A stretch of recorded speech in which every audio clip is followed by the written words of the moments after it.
주의 군사니 앞서가신 주를 따라갑시다.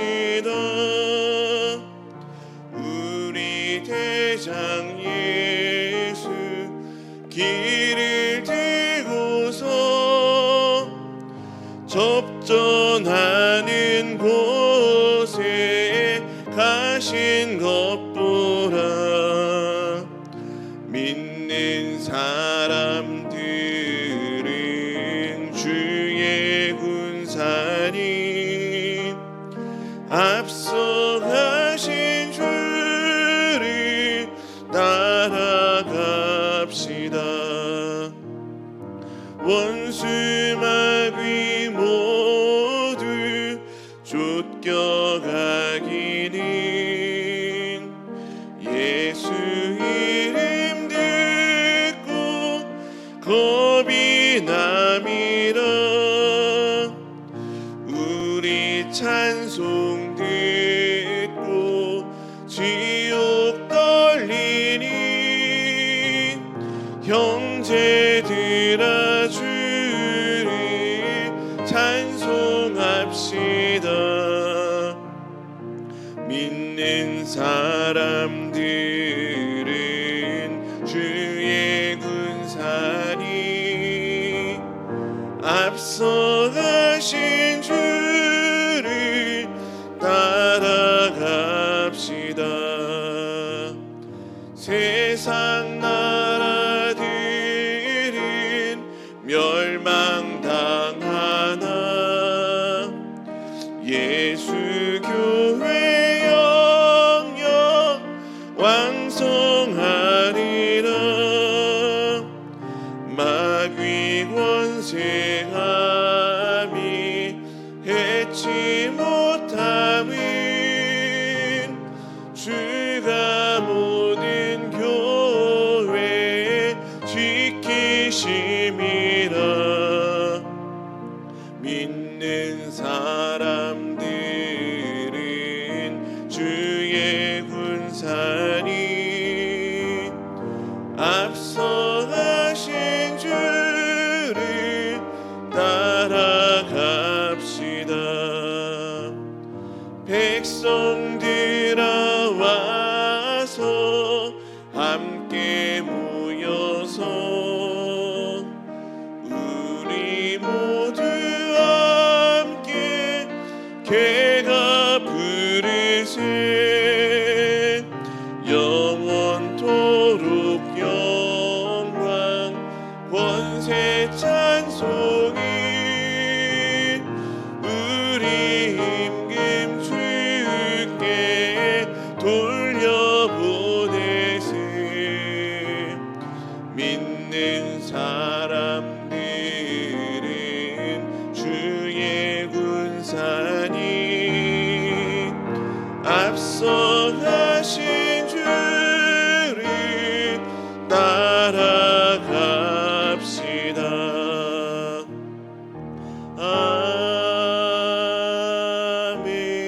아멘. 좋으신 하나님 감사합니다.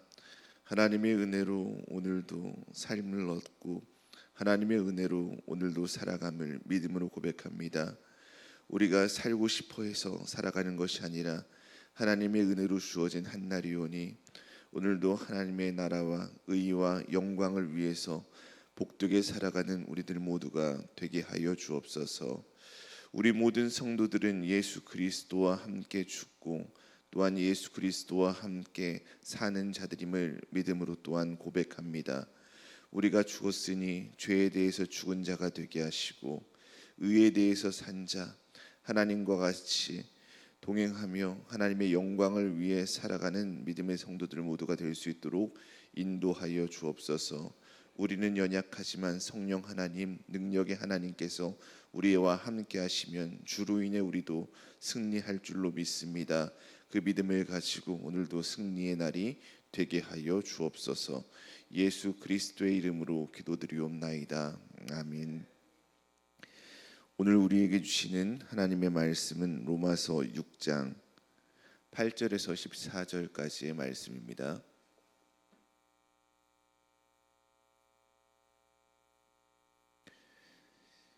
한 목소리로 합독하겠습니다. 만일 우리가 그리스도와 함께 죽었으면 또한 그와 함께 살 줄을 믿노니 이는 그리스도께서 죽은 자 가운데서 살아나셨음에 다시 죽지 아니하시고 사망이 다시 그를 주장하지 못할 줄을 알미로다. 그가 죽으심은 죄에 대하여 단번에 죽으심이요 그가 살아계심은 하나님께 대하여 살아계심이니 이와 같이 너희도 너희 자신을 죄에 대하여는 죽은 자요 그리스도 예수 안에서 하나님께 대하여는 살아있는 자로 여길지어다. 그러므로 너희는 죄가 너희 죽을 몸을 지배하지 못하게 하여 몸의 사욕에 순종하지 말고 또한 너희 지체를 불의의 무기로 죄에게 내주지 말고 오직 너희 자신을 죽은 자 가운데서 다시 살아난 자 같이 하나님께 드리며 너희 지체를 의의 무기로 하나님께 드리라. 죄가 너희를 주장하지 못하리니 이는 너희가 법 아래에 있지 아니하고 은혜 아래에 있음이라. 아멘. 바울 사도는 로마서를 통해서 아주 중요한 진리를 우리들에게 가르쳐주고 있습니다. 바로 우리가 하나님 앞에서 의롭게 된다라는 것은 우리의 노력이나 착한 행실 때문이 아니라 오직 예수 그리스도를 믿는 믿음으로 인함이다라는 것이죠. 그런데 어떤 사람들은 바울의 이 가르침을 듣고 이렇게 오해할 수도 있었습니다. 내가 믿음으로 구원을 받았으면 이제 내 마음대로 이미 구원을 받았으니까 마음대로 살아도 되는 것이 아닌가, 아무렇게나 살아도 되지 않는가라고 그렇게 오해를 할 수도 있었죠. 바울 사도는 혹 그렇게 오해하는 사람이 있을까봐 그 오해를 풀어주기 위해서 오늘의 말씀을 하고 있습니다. 우리가 예수님을 믿을 때 단순히 구원을 받는다, 그러한 구원의 티켓을 받은 것이 아니라 예수님과 함께 죽고 우리는 예수님과 함께 산 자가 된 것이다 라는 것이죠. 그래서 우리는 더 이상 옛날처럼 죄의 종으로 사는 사람이 아니라 하나님께 속한 새로운 삶을 사는 사람들이다 라는 것입니다.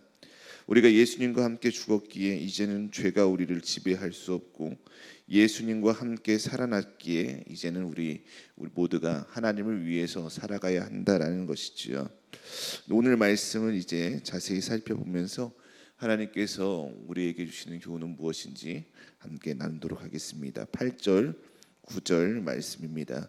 바울 사도는 성도가 예수 그리스도와 함께 연합되어 죽었기 때문에 다시 그리스도처럼 살게 된다라고 말씀하고 있습니다. 그리스도께서 부활하신 후에 다시 죽지 않으시고 사망 권세가 다시 그리스도를 주장하지 못하는 것처럼 사망 권세가 우리 성도들도 주장할 수 없다라는 것입니다. 여기서 주장하다라는 말은 히브리어로 키리유라는 말인데 주가 되다, 주인 노릇하다, 지배하다, 통치하다라는 뜻의 단어입니다. 즉 그리스도께서 부활하셨기에 사망이 더 이상 그리스도를 지배하지 못하고 함께 죽고 함께 살아난 우리 성도들 또한 사망이 우리를 지배할 수 없다라는 말씀입니다. 그리스도를 믿음으로 예수와 함께 죽고 예수와 함께 살아난 성도들, 부활 생명을 지닌 성도는 죄에 넘어져도 다시 일어나게 됨을 믿으시길 바랍니다. 세상의 환난과 고난이 닥쳐와서 우리를 넘어뜨려도 믿음의 성도는 다시 일어날 수 있는 것이지요. 그래서 바울 사도는 로마서 8장 38절 39절에 이렇게 말했습니다. 내가 확신하노니 사망이나 생명이나 천사들이나 권세자들이나 현재일이나 장래일이나 능력이나 높음이나 깊음이나 다른 어떤 피조물이라도 우리를 우리 주 그리스도 예수 안에 있는 하나님의 사랑에서 끊을 수 없으리라. 어떠한 고난과 문제 또한 위험이 있다 하더라도 예수 그리스도 안에 있는 하나님의 사랑으로 우리 성도들은 다시 일어서게 되는 것입니다. 육체의 죽음도 마찬가지이지요. 육체의 죽음도 우리를 완전히 넘어뜨리지는 못합니다. 그리스도께서 부활하신 것처럼 믿음의 성도들은 모두 그리스도처럼 신령한 몸으로 부활하게 될 것이기 때문에 그렇습니다. 그러므로 우리 성도들은 때때로 어려운 문제를 만나고 또 고난을 당하고 위험한 일을 당한다 하더라도 실족하지 말아야 합니다.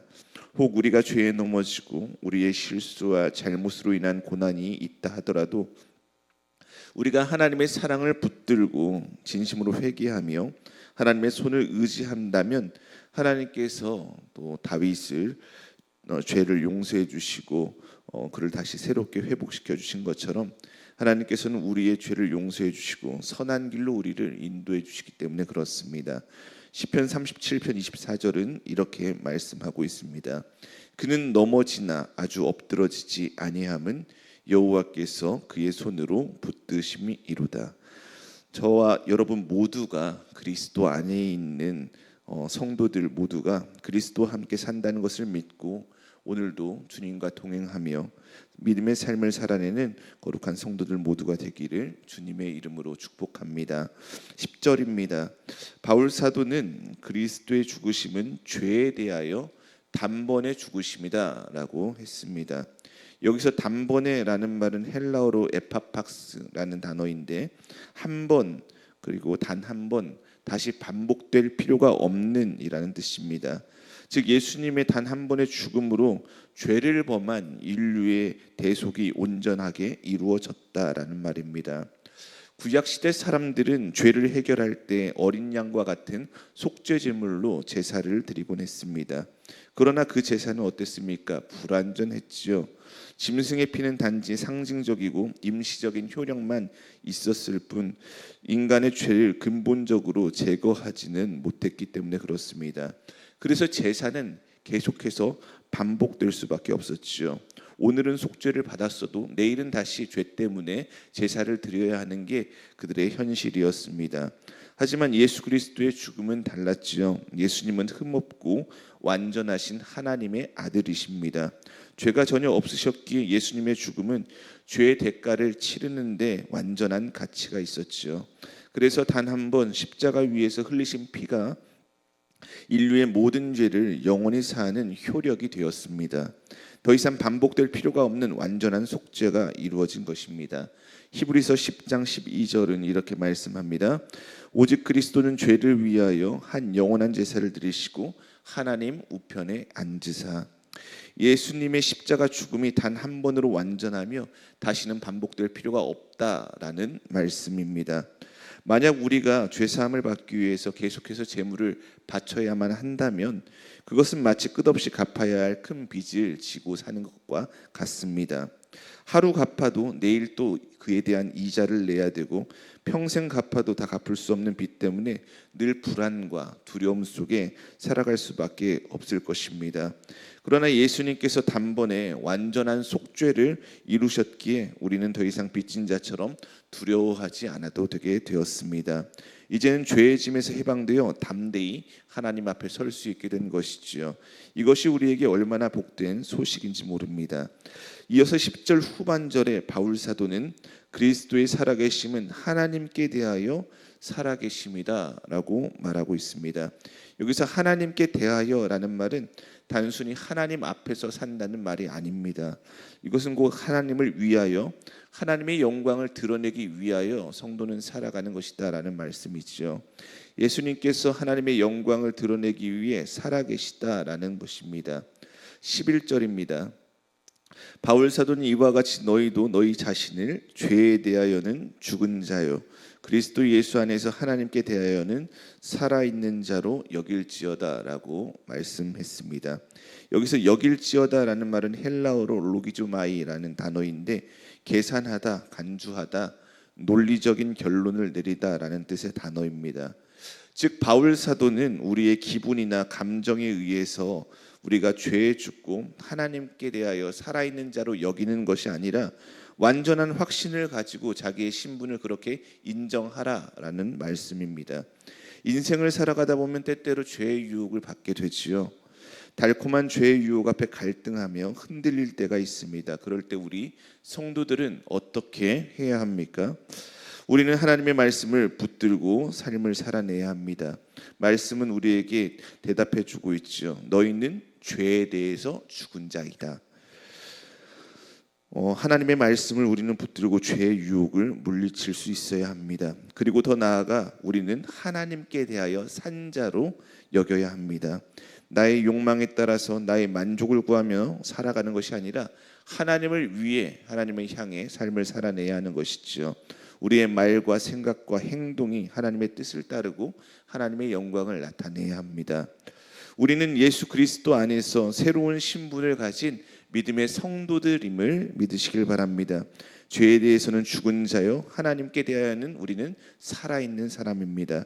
저와 여러분 모두가 이 믿음의 고백을 붙잡고 날마다 하나님을 향해 믿음의 삶을 살아내는 거룩한 성도들이 되기를 주님의 이름으로 축복합니다. 12절입니다. 바울 사도는 죄가 너희 죽을 몸을 지배하지 못하게 하여라고 말하고 있습니다.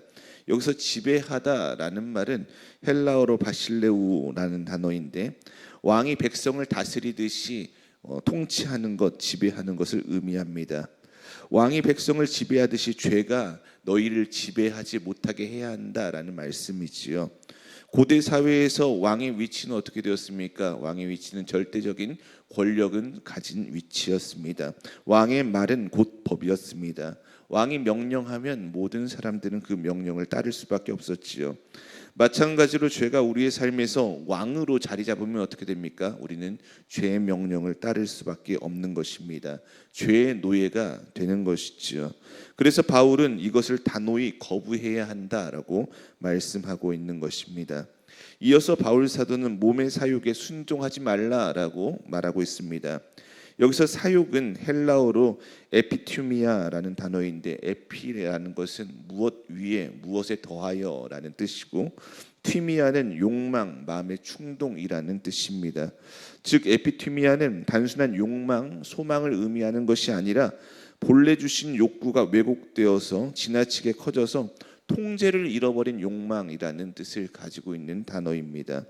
예를 들어서 먹는 것은 어떻습니까? 하나님께서 주신 자연스러운 것이지만 그것이 절제가 없는 탐식으로 바뀌면 그게 사욕이 되는 것이죠.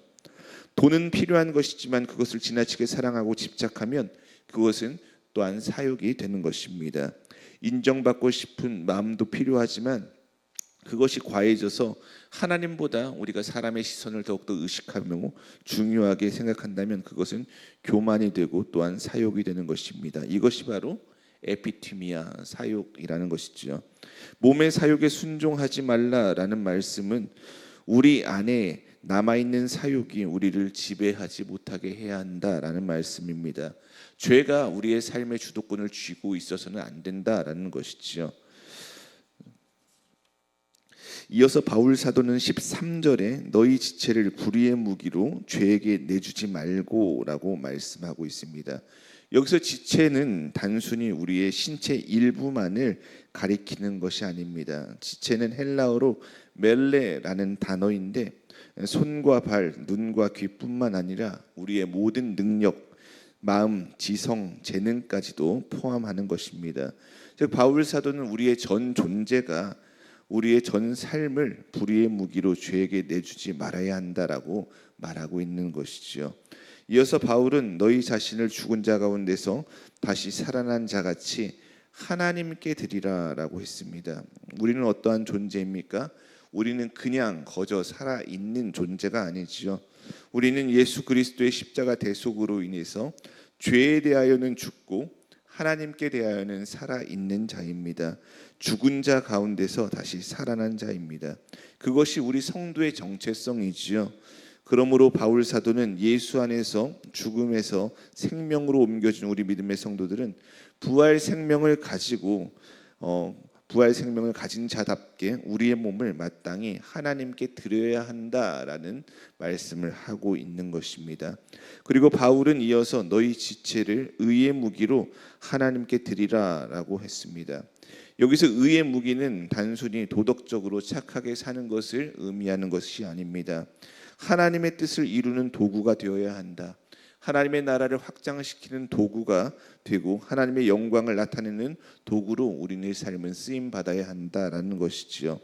마지막 14절입니다. 바울 사도는 죄가 너희를 주장하지 못하리니라고 했습니다. 죄가 더 이상 우리의 삶의 왕의 자리에 설 수 없다라는 것이죠. 왜 그렇습니까? 이것은 우리가 율법 아래에 있지 않고 은혜 아래에 있기 때문이다라는 것입니다. 율법은 무엇입니까? 무엇이 옳고 그른지 하나님께서 원하시는 삶이 무엇인지 보여주는 거울과도 같습니다.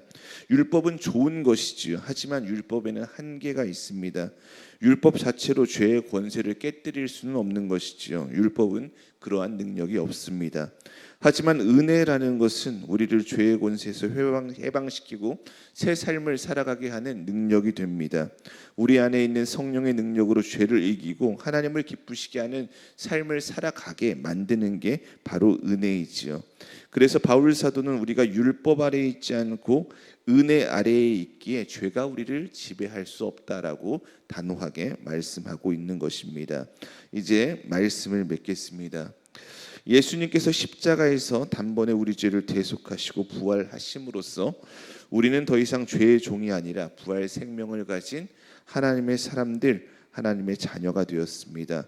그러므로 우리는 우리의 지체와 삶을 의의 무기로 하나님께 드려야 합니다. 하나님의 영광을 위해 살아가야 합니다. 우리는 율법 아래에 있지 않고 은혜 아래에 있기에 성령의 능력으로 하나님의 뜻을 이루며 삶을 살아낼 수 있습니다. 저와 여러분 모두가 오늘의 삶을 살아갈 때 우리의 몸을 의의 무기로 하나님께 드리는 거룩한 성도들이 되기를 소망합니다. 하나님의 은혜를 붙들며 죄의 유혹을 이기고 하나님의 영광을 나타내는 믿음의 삶이 되기를 주님의 이름으로 축복합니다. 오늘 기도할 때에는 남선교회와 여선교회를 위해서 함께 기도하겠습니다. 좋으신 하나님 감사합니다. 우리가 죄에 대하여는 죽은 자요 하나님께 대하여는 살아있는 자임을 믿음으로 고백합니다. 우리가 하나님께 대하여 살아있고 하나님을 향하여 삶을 살아가고 하나님의 영광을 나타내기 위하여 살아가는 자임을 잊지 않게 하시고 오늘도 은혜로 주어진 삶 하나님을 위해 살아가는 우리 성도들 모두가 될 수 있도록 인도하여 주옵소서. 남선교회 여선교회 성도들 하나님께서 기억하여 주시고 그들의 삶을 통해 영광 받아 주시며 남선교회 여선교회가 부흥되어서 우리 예운교회의 부흥의 주축이 되게 하시고 하나님께 능력으로 쓰임받는 믿음의 성도들 모두가 되게 하여 주옵소서. 육신의 질고로 인하여서 수술을 받고 회복 중에 있는 유기문 집사님 하나님께서 회복의 은혜를 더하여 주시고 하나님 아버지께서 온전히 회복시켜 주셔서 후에 하나님께 감사로 영광 돌리며 하나님께서 모든 것을 다 행하셨다라고 믿음으로 고백할 수 있는 복된 시간이 되게 하여 주옵소서. 하나님 아버지 하나님을 의지하며 살아가는 모든 성도의 삶이 되기를 원합니다. 오늘도 하나님께 감사와 찬송으로 영광 돌리는 복된 날 되게 하여 주옵소서. 예수 그리스도의 이름으로 기도드리옵나이다. 아멘.